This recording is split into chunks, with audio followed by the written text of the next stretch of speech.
Your likes, subscriptions, and notifications are a huge support and help us create more videos. The Lord said to Aaron, "You, your sons, and your father's family are to bear the responsibility for offenses against the sanctuary, and you and your sons alone are to bear the responsibility for offenses against the priesthood.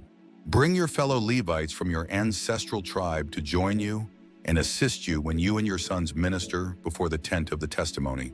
They are to be responsible to you and are to perform all the duties of the tent, but they must not go near the furnishings of the sanctuary or the altar, or both they and you will die. They are to join you and be responsible for the care of the tent of meeting, all the work at the tent, and no one else may come near where you are. You are to be responsible for the care of the sanctuary and the altar, so that wrath will not fall on the Israelites again. I myself have selected your fellow Levites from among the Israelites as a gift to you, dedicated to the Lord to do the work at the tent of meeting. But only you and your sons may serve as priests in connection with everything at the altar and inside the curtain. I am giving you the service of the priesthood as a gift. Anyone else who comes near the sanctuary must be put to death." Then the Lord said to Aaron, "I myself have put you in charge of the offerings presented to me. All the holy offerings the Israelites give me, I give to you and your sons as your portion and regular share. You are to have the part of the most holy offerings that is kept from the fire. From all the gifts they bring me as most holy offerings, whether grain or sin or guilt offerings, that part belongs to you and your sons.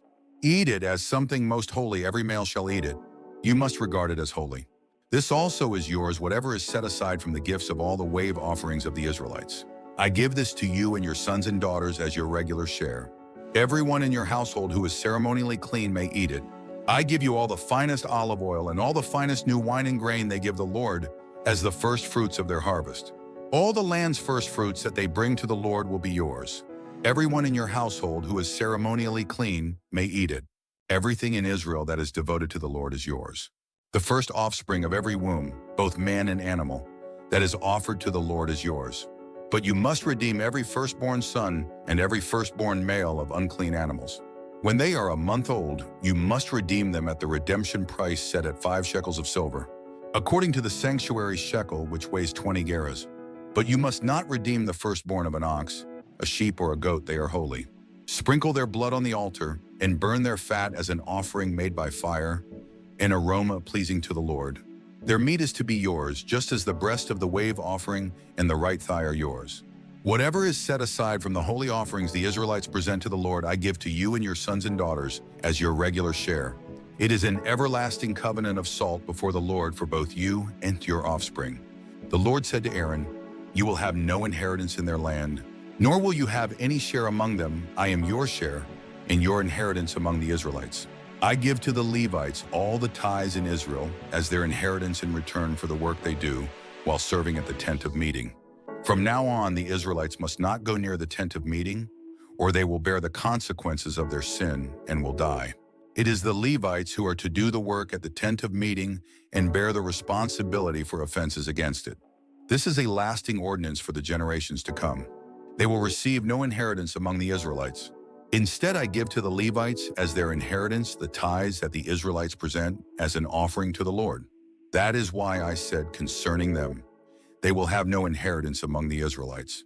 The Lord said to Moses, "Speak to the Levites and say to them, when you receive from the Israelites the tithe I give you as your inheritance, you must present 1/10 of that tithe as the Lord's offering. Your offering will be reckoned to you as grain from the threshing floor or juice from the winepress. In this way, you also will present an offering to the Lord from all the tithes you receive from the Israelites. From these tithes, you must give the Lord's portion to Aaron the priest. You must present as the Lord's portion the best and holiest part of everything given to you. Say to the Levites, when you present the best part, it will be reckoned to you as the product of the threshing floor or the winepress. You and your households may eat the rest of it anywhere, for it is your wages for your work at the tent of meeting. By presenting the best part of it, you will not be guilty in this matter. Then you will not defile the holy offerings of the Israelites, and you will not die." The Lord said to Moses and Aaron, "This is a requirement of the law that the Lord has commanded. Tell the Israelites to bring you a red heifer without defect or blemish, and that has never been under a yoke. Give it to Eleazar, the priest it is to be taken outside the camp and slaughtered in his presence. Then Eleazar the priest is to take some of its blood on his finger and sprinkle it 7 times toward the front of the tent of meeting. While he watches, the heifer is to be burned, its hide, flesh, blood, and offal. The priest is to take some cedar wood, hyssop, and scarlet wool and throw them onto the burning heifer. After that, the priest must wash his clothes and bathe himself with water. He may then come into the camp, but he will be ceremonially unclean till evening. The man who burns it must also wash his clothes and bathe with water, and he too will be unclean till evening.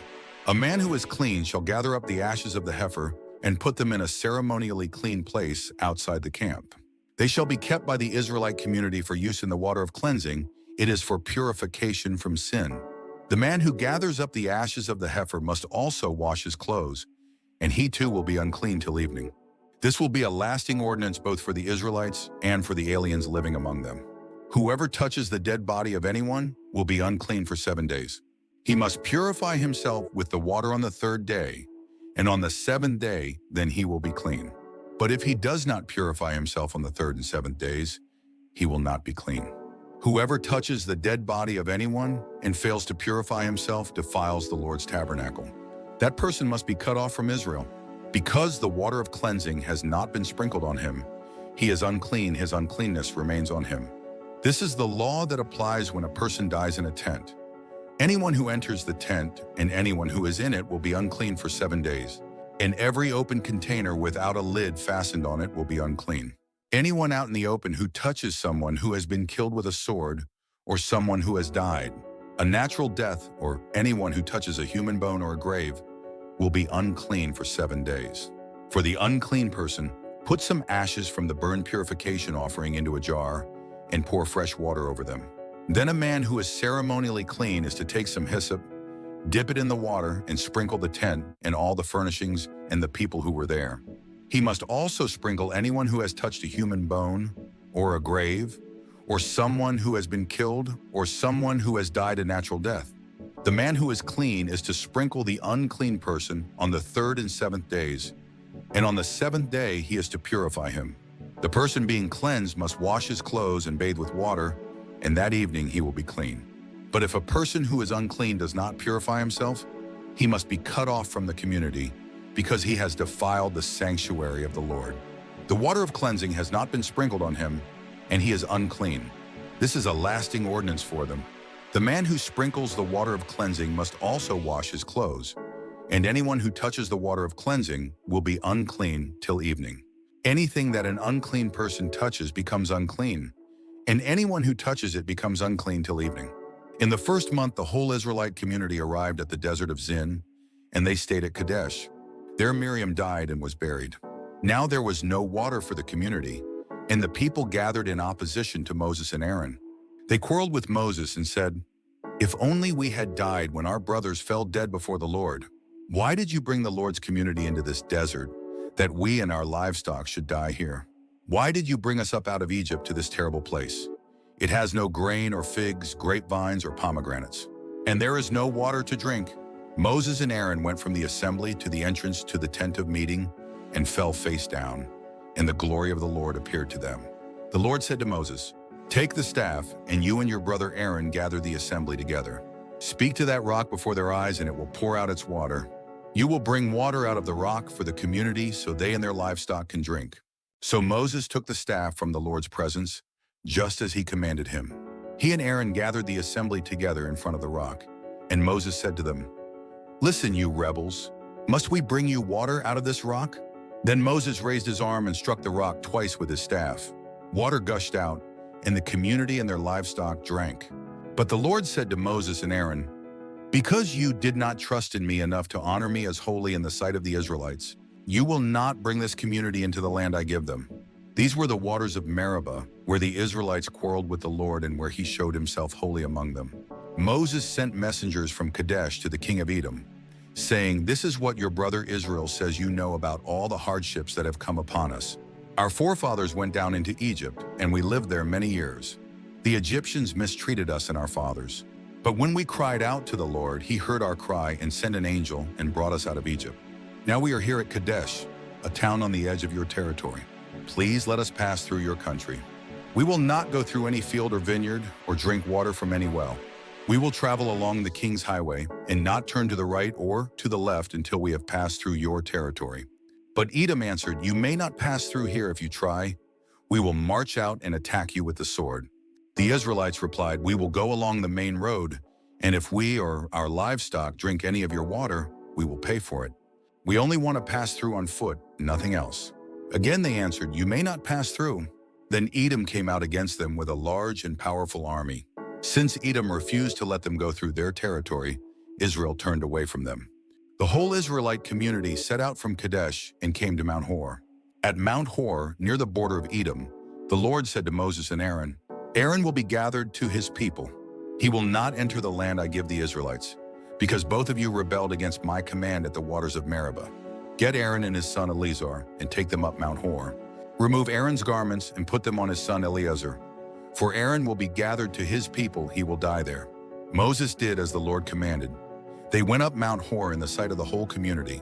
Moses removed Aaron's garments and put them on his son Eleazar, and Aaron died there on top of the mountain. Then Moses and Eleazar came down from the mountain, and when the whole community learned that Aaron had died, the entire house of Israel mourned for him 30 days. When the Canaanite king of Arad, who lived in the Negev, heard that Israel was coming along the road to Atharim, he attacked the Israelites and captured some of them. Then Israel made this vow to the Lord: "If you will deliver these people into our hands, we will totally destroy their cities." The Lord listened to Israel's plea and gave the Canaanites over to them. They completely destroyed them and their towns, so the place was named Hormah. They traveled from Mount Hor along the route to the Red Sea to go around Edom. But the people grew impatient on the way. They spoke against God and against Moses and said, "Why have you brought us up out of Egypt to die in the desert? There is no bread, there is no water, and we detest this miserable food." Then the Lord sent venomous snakes among them. They bit the people, and many Israelites died. The people came to Moses and said, "We sinned when we spoke against the Lord and against you. Pray that the Lord will take the snakes away from us." So Moses prayed for the people. The Lord said to Moses, "Make a snake and put it up on a pole. Anyone who is bitten can look at it and live." So Moses made a bronze snake and put it up on a pole. Then when anyone was bitten by a snake and looked at the bronze snake, he lived. The Israelites moved on and camped at Oboth. Then they set out from Oboth and camped in Iyabarim in the desert that faces Moab toward the sunrise. From there they moved on and camped in the Zered Valley. They set out from there and camped alongside the Arnon, which is in the desert extending into Amorite territory. The Arnon is the border of Moab, between Moab and the Amorites. That is why the book of the wars of the Lord says, "Natrani Wenshor Eri, Waheb and Sufa and the ravines, the Arnon, and the slopes of the ravines that lead to the site of Ar and lie along the border of Moab." From there they continued on to Beer, the well where the Lord said to Moses, "Gather the people together, and I will give them water." Then Israel sang this song, "Spring up, O well, sing about it, about the well that the princes dug, that the nobles of the people sank, the nobles with scepters and staffs." Then they went from the desert to Mattanah, from Mattanah to Nahaliel, from Nahaliel to Bamoth, and from Bamoth to the valley in Moab, where the top of Pisgah overlooks the wasteland. Israel sent messengers to say to Sihon, king of the Amorites, "Let us pass through your country. We will not turn aside into any field or vineyard, or drink water from any well. We will travel along the king's highway until we have passed through your territory." But Sihon would not let Israel pass through his territory. He mustered his entire army and marched out into the desert against Israel. When he reached Jahaz, he fought with Israel. Israel, however, put him to the sword and took over his land from the Arnon to the Jabbok, but only as far as the Ammonites, because their border was fortified. Israel captured all the cities of the Amorites and occupied them, including Heshbon and all its surrounding settlements. Heshbon was the city of Sihon, king of the Amorites, who had fought against the former king of Moab and had taken from him all his land as far as the Arnon. That is why the poets say, "Come to Heshbon and let it be rebuilt, let Sihon's city be restored." Fire went out from Heshbon, a blaze from the city of Sihon. It consumed Ar of Moab, the citizens of Arnon's heights. "Woe to you, O Moab! You are destroyed, O people of Chemosh! He has given up his sons as fugitives and his daughters as captives to Sihon, king of the Amorites. But we have overthrown them. Heshbon is destroyed all the way to Dibon. We have demolished them as far as Nophah, which extends to Medeba."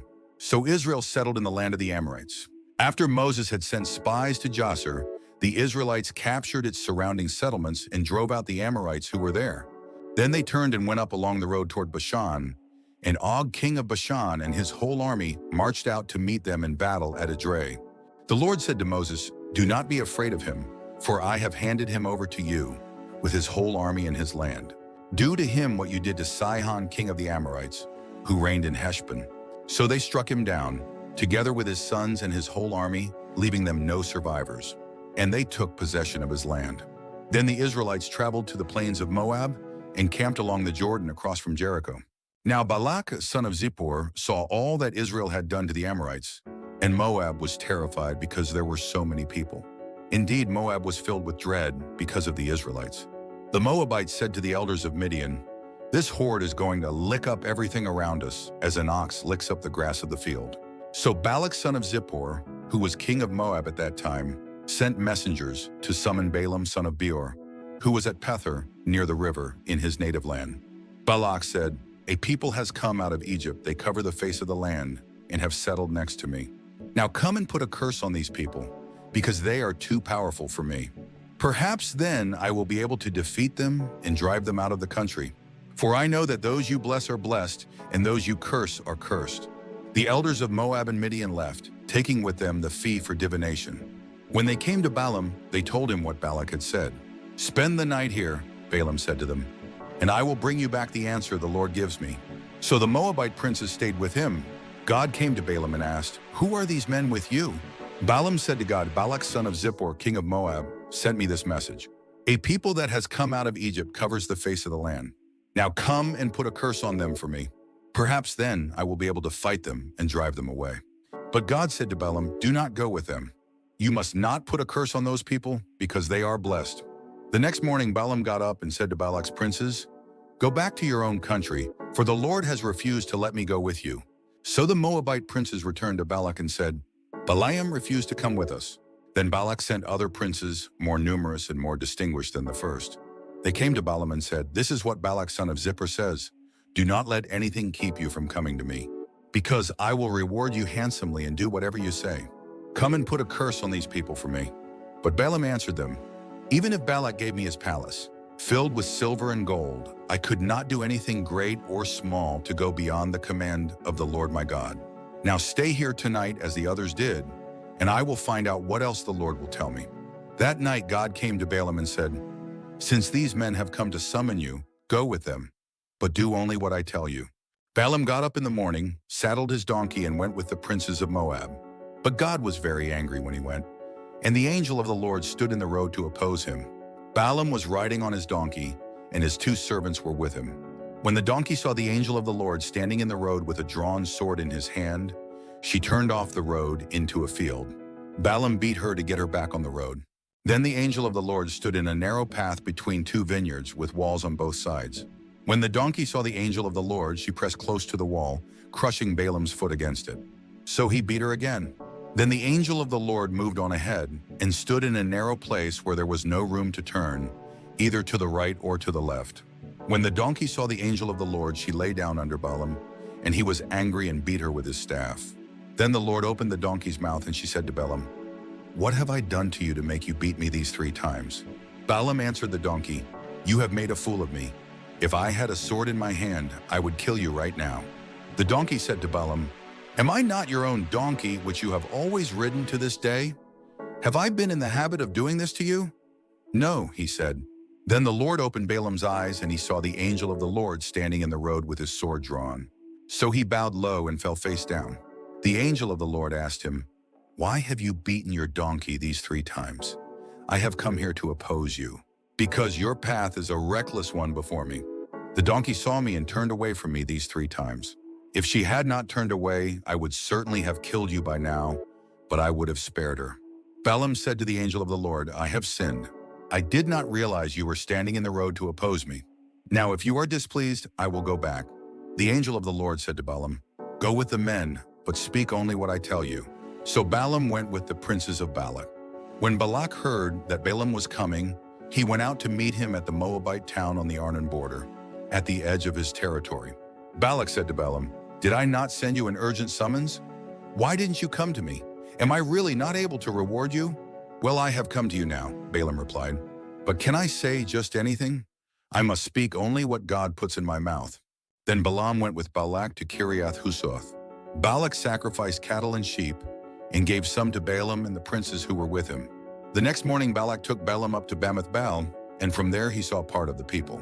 Balaam said, "Build me 7 altars here, and prepare 7 bulls and 7 rams for me." Balak did as Balaam said, and the 2 of them offered a bull and a ram on each altar. Then Balaam said to Balak, "Stay here beside your offering while I go aside. Perhaps the Lord will come to meet with me. Whatever he reveals to me, I will tell you." Then he went off to a barren height. God met with him, and Balaam said, "I have prepared 7 altars, and on each altar I have offered a bull and a ram." The Lord put a message in Balaam's mouth and said, "Go back to Balak and give him this message." So he went back to him and found him standing beside his offering with all the princes of Moab. Then Balaam uttered his oracle. "Balak brought me from Aram, the king of Moab, from the eastern mountains. Come," he said, "curse Jacob for me, come, denounce Israel. How can I curse those whom God has not cursed? How can I denounce those whom the Lord has not denounced? From the rocky peaks I see them, from the heights I view them. I see a people who live apart and do not consider themselves one of the nations. Who can count the dust of Jacob or number the 4th part of Israel? Let me die the death of the righteous, and may my end be like theirs." Balak said to Balaam, "What have you done to me? I brought you to curse my enemies, but you have done nothing but bless them." He answered, "Must I not speak what the Lord puts in my mouth?" Then Balak said to him, "Come with me to another place where you can see them. You will see only a part, but not all of them. And from there, curse them for me." So he took him to the field of Zophim on the top of Pisgah, and there he built 7 altars and offered a bull and a ram on each altar. Balaam said to Balak, "Stay here beside your offering while I meet with him over there." The Lord met with Balaam and put a message in his mouth and said, "Go back to Balak and give him this message." So he went to him and found him standing beside his offering with the princes of Moab. Balak asked him, "What did the Lord say?" Then he uttered his oracle. "Arise, Balak, and listen, hear me, son of Zippor. God is not a man that he should lie, nor a son of man that he should change his mind. Does he speak and then not act? Does he promise and not fulfill? I have received a command to bless he has blessed, and I cannot change it. No misfortune is seen in Jacob, no misery observed in Israel. The Lord their God is with them, the shout of the king is among them. God brought them out of Egypt, they have the strength of a wild ox. There is no sorcery against Jacob, no divination against Israel. It will now be said of Jacob and of Israel, see what God has done. The people rise like a lioness, they rouse themselves like a lion that does not rest till he devours his prey and drinks the blood of his victims." Then Balak said to Balaam, "Neither curse them at all, nor bless them at all." Balaam answered, "Did I not tell you I must do whatever the Lord says?" Then Balak said to Balaam, "Come, let me take you to another place. Perhaps it will please God to let you curse them for me from there." And Balak took Balaam to the top of Peor, overlooking the wasteland. Balaam said, "Build me 7 altars here, and prepare 7 bulls and 7 rams for me." Balak did as Balaam had said, and offered a bull and a ram on each altar.